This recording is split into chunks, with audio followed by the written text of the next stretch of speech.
കാരുണ്യ pharmacy വഴി ലഭിച്ചിരുന്ന മരുന്നുകൾ കഴിഞ്ഞ 2 മാസമായി ലഭിക്കുന്നില്ലെന്ന് പരാതി. കിഡ്നി രോഗികൾക്കുള്ള ജീവരക്ഷാ മരുന്നാണ് 2 മാസമായി ലഭിക്കാത്ത. 300 രൂപയ്ക്ക് കാരുണ്യയിൽ നിന്ന് ലഭിച്ചിരുന്ന മരുന്ന് നിലവിൽ പുറത്തുനിന്നും 1100 രൂപ വില നൽകി വാങ്ങേണ്ട അവസ്ഥയിലാണ് രോഗികൾ. ഈ നിലവിൽ കിട്ടിക്കൊണ്ടിരുന്ന നമുക്ക് റേറ്റ് കുറച്ച് കിട്ടിക്കൊണ്ടിരുന്ന ഒരു മരുന്നാണ് സെൽസെപ്റ്റ് എന്ന് പറയുന്നത്. 2 മാസമായിട്ട് അത് കാരുണ്യകളിൽ കിട്ടാനില്ല. പിന്നെ ഇപ്പം നമ്മളിത് എറണാകുളത്തുനിന്ന് വരുത്തിക്കുകയാണ് ചെയ്തേക്കുന്നത്. അതും നമ്മളെ കൊണ്ട് താങ്ങാവുന്ന വിലയല്ല അതിന് കൊടുത്തേക്കുന്നത്.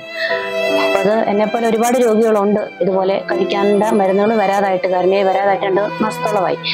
അപ്പം ഇതിനു വേണ്ടി എന്തെങ്കിലും ഒരു നടപടി ഗവൺമെന്റിന്റെ ഭാഗത്തുനിന്ന് ഉണ്ടാവണമെന്നാണ് ഞങ്ങളെപ്പോലുള്ള രോഗികൾക്ക് പറയാനുള്ളത്. ഇടുക്കി ജില്ലയിൽ മാത്രം കിഡ്നി മാറ്റിവയ്ക്കൽ ശസ്ത്രക്രിയ കഴിഞ്ഞ് മരുന്നിനെ ആശ്രയിച്ച് ജീവൻ നിലനിർത്തി പോകുന്ന 100ഓളം രോഗികളുണ്ട്. നാട്ടുകാരുടെ സഹായത്തോടെയാണ് ഇവരെയെല്ലാം ശസ്ത്രക്രിയ നടത്തി ജീവിതത്തിലേക്ക് തിരിച്ചെത്തിച്ചത്. എന്നാൽ നിലവിൽ തുടർ ചികിത്സയ്ക്കുള്ള പണം കണ്ടെത്താൻ കഴിയാതെ ബുദ്ധിമുട്ടുകയാണ് ഇവരെല്ലാവരും. ഒരാൾക്ക് 15,000-ഓളം രൂപയാണ് ജീവൻ നിലനിർത്തുന്നതിനാവശ്യമായ മരുന്നുകൾക്ക് വേണ്ടത്. പലരും ഇത് കണ്ടെത്തുന്നത് സുമനസ്സുകളുടെ സഹായത്തോടെ. ഇവർക്ക് ഏറ്റവും ആശ്വാസകരമായിരുന്നത് കാരുണ്യ ഫാർമസി വഴി ഈ മരുന്നുകൾ വില കുറച്ച് ലഭിച്ചിരുന്നതാണ്. എന്നാൽ നിലവിൽ പല മരുന്നുകളും ഇപ്പോൾ കാരുണ്യ ഫാർമസിയിൽ നിന്ന് ലഭിക്കുന്നില്ല.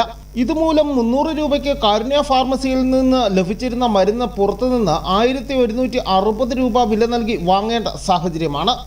കാരുണ്യക്ക് നമുക്ക് ഇത് സെൽസെപ്റ്റ് എന്ന് പറഞ്ഞ മരുന്ന് 300 രൂപയ്ക്കാണ് നമുക്ക് കിട്ടിക്കൊണ്ടിരിക്കുന്നത്. പക്ഷെ ഇതിപ്പം ഈ സ്ട്രിപ്പിന് 1161 രൂപ കൊടുത്താണ് നമ്മൾ മേടിക്കേണ്ട വന്നേക്കുന്നത്. അതുപോലെ തന്നെ എല്ലാം റേറ്റ് കൂടുതലാണ്. ഇത് മാത്രമല്ല, ഇതിന് പിന്നാലെ ഒരുപാട് മരുന്നുകൾ എനിക്ക് കഴിക്കേണ്ടതുണ്ട്.